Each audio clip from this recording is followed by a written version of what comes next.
I have had the pleasure of knowing my dear friend Angelyn Toth for 16 years now, 17 years. I met her when I was pregnant with my second son, and he's 16 years old now. So that's how I always know how long we've known each other. And I was invited out to go and work on her horse. And I went to this beautiful place, and I didn't know it was a retreat center, and I didn't know any of that. And as I was working on Angelina's horse, I got to over the time, we ended up starting to work together in this industry that I had no idea what it was about and all of these things. And I think my first question to you was, this is a pyramid scheme. And I educated myself and I learned actually about this marketing model. So I was very grateful that I was skeptical but open. And I've now, we started working together, but it has unfolded into a beautiful friendship. I want to say she's the family I get to choose. And she's a wonderful human being who is an author, owns a beautiful retreat center. She's a grandmother and a mother. She has donkeys. You can see all of it here. And she's an artist. And Angeline was the one that I wasn't very nice to when she introduced because I was never going to do this again. But here we are. And I just want to bring you up. I'm going to pin us. Um, and I want to just ask you some questions because we've gone on a journey and this has been impactful for you. So I'm going to bring me up too, Angelina. I just have to find me. All right, here we are. Look at what I can do now, as we know. But Angeline, It didn't change on my screen. did it change on anybody else's, everybody? Nope. Oh, all right. Here we go. Ah, That worked, right? yes. Well, I'm here, but what about you? I will see what I can do. Okay. Oh, I think I can do it. Oh, There you go. all right, here we go. Fantastic. Okay, people need to know who you are, Angeline. I would like to say that when I first met Angeline, there's so many lessons. I want to say we've moved through so many things. I want to say you first became a client of mine. I worked on your horse. Then secondly, you became a business mentor. And then thirdly, you've become family, friends and then family. And so when I had the opportunity to interview you and ask you, share with people really how has this, LifeWave helped you outside of course, injury, things like that. We talk about the product a lot, but this is so much deeper of how this has helped you. So if you could Mhm. talk about your retreat center, how very when it shut down and what happened for you there. Okay. Thanks, Tina. And Tina is a wonderful, incredible leader. And I'm so grateful to have you in my team and in my family, in my community. And we have so much fun. That's the best part. We're generations apart. We're quite an age difference, but we are best buddies. It's fun. How has it helped me? Well, 4.5 years ago, as many of you know, it was 2020, and we having this retreat center for 30 years now, we were mandated to close. They told us you cannot host people, and we were closed. Actually, we thought it might be a month or 2 months, but it was 2 years that we were closed. The other thing, the border closed, and we are a global retreat center. So a lot of our people they fly in or come up from the States. So we were pretty much stuck. At the same time, that same year, 2020, was when a company that I've been working with for 15 years, very successfully, top income earner in Canada, one of the top in the whole company, and won all the top awards, part of the $1 million club, etc. So it was very significant. It closed. And it was a really big contributor, financial contributor to my retreat center for about 16 years, 15 or 16 years. So it was a radical, it was a shock like, whoa, that closed and that closed. So it was a little bit scary in 2020, but that's when I was introduced to LifeWave and the 3 or 4 people I had been working with this other company told me about LifeWave, and I wasn't really all that interested because I just couldn't imagine building another team in another company because I was very married to that other company. I thought this was it forever. And it's like, no, I'm not going to do this again. I'll just stay at my retreat center and do that work. Well, I did get involved. And I must say I was a bit of a reluctant, I was kind of a reluctant leader, if you want to put it that way. In fact, so much so that I got involved, invited Tina into the business. And then I kind of thought, oh, I'm not quite ready. I need to grieve and go through everything. And meanwhile, Tina's like, wow, this is pretty amazing. And so she went right ahead, talked to some other people who helped her, mentored her in the meantime. So it's been really, really wonderful. But it has, so I would say within about several months, I was able to manage the mortgages. That there's only one more small mortgage now, but there was mortgages then. And I was actually able to relax and know that, okay, the retreat center won't have to close during that difficult couple of years. And everything got covered. So I was very, very impressed with, that's just the business side. Of course, there were many, many factors in terms of healing with the patches, not only myself, but witnessing it with so many people. That's what really inspired me to see, wow, this could happen and that could happen for people. People can get their health back. Your horse, Faith. I saw Faith. And then I saw Faith way later. There was no scarring or anything. And you've been taking her to clinics this year.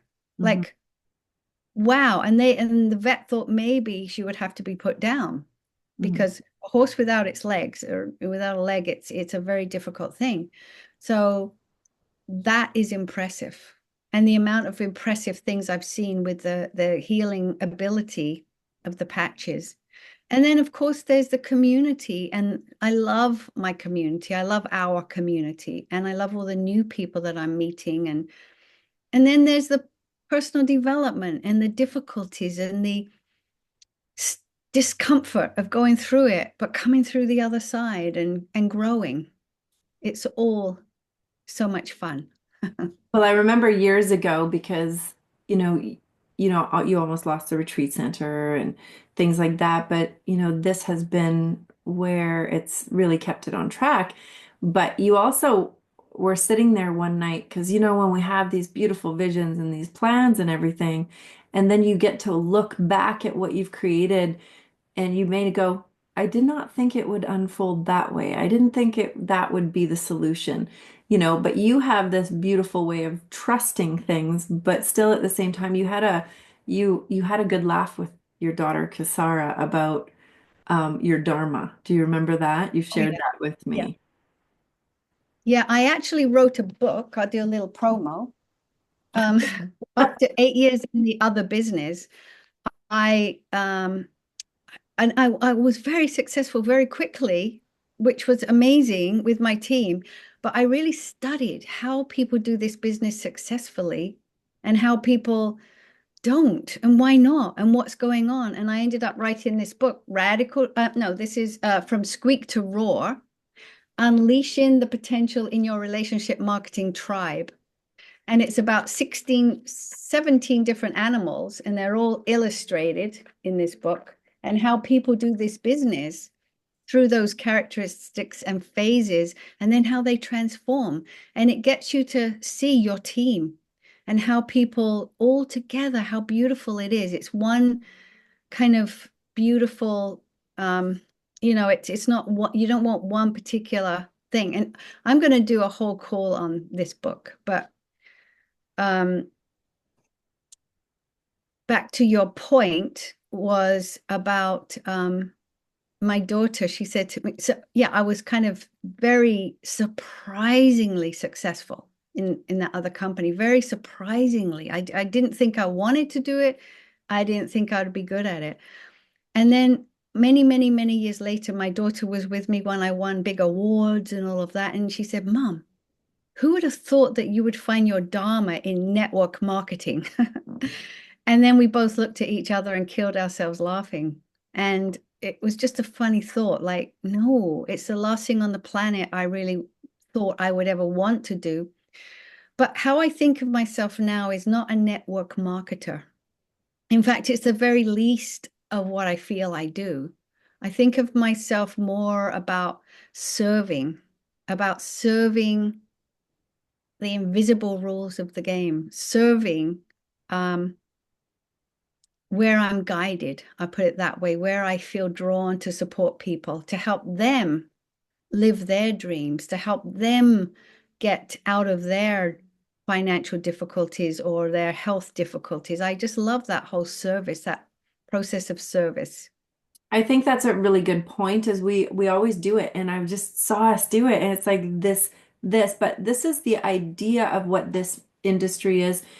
And then you really are, because if people really knew the model of operation that happens within this company or in stepping into network marketing, wouldn't you say it's exactly the way, like you just didn't realize that network marketing was exactly what you were creating in your retreat, meaning that you meet people where they're at, you bring out the best in them, and you're in absolute service to the person in front of you.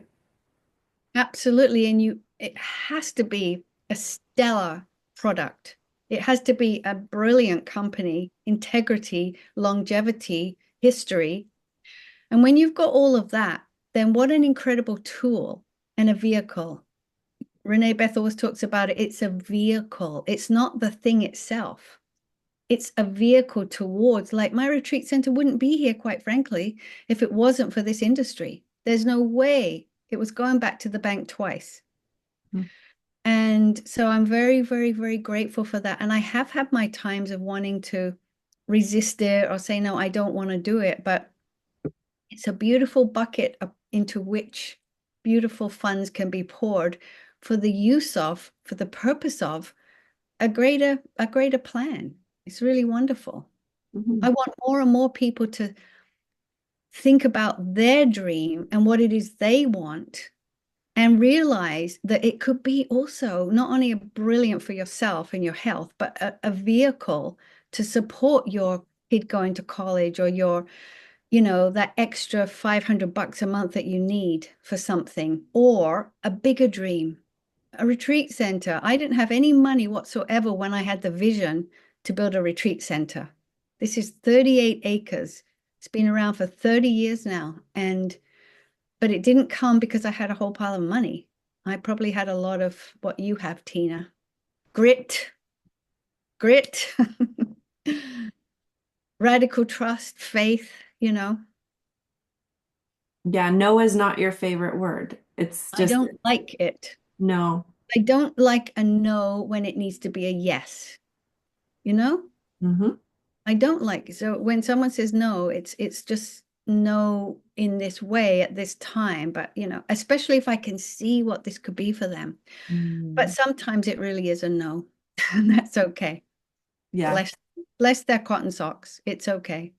Thank you so much. Is there anything lastly that you want to just add before we open it up for people to ask questions, whether it has to do with whatever, if we can just open up for questions, but do you have anything to end us? What I want to say is it's really so much more than selling products. It is so, so, so much more. There's so much transformation that can happen. And transformation is my absolute favorite thing in the world. And transformation can happen in so many ways. So I just want to encourage people that feel like, well, it's not going fast enough, or, you know, it can never happen, or what have you. It can happen if we hold each other's hands and get that communication going with each other. It can happen if you want. So Mm. I want to say, be open. Be open to what this can mean in your life, and also to think of it as an integration. Like I say, I'm not a network marketer, but it's kind of part of my life. It's part of an umbrella in the whole picture of Angelyn Toth. Thank you so much, Angeline. I appreciate you and thank you for spending your time with me tonight. Thank you, Tina.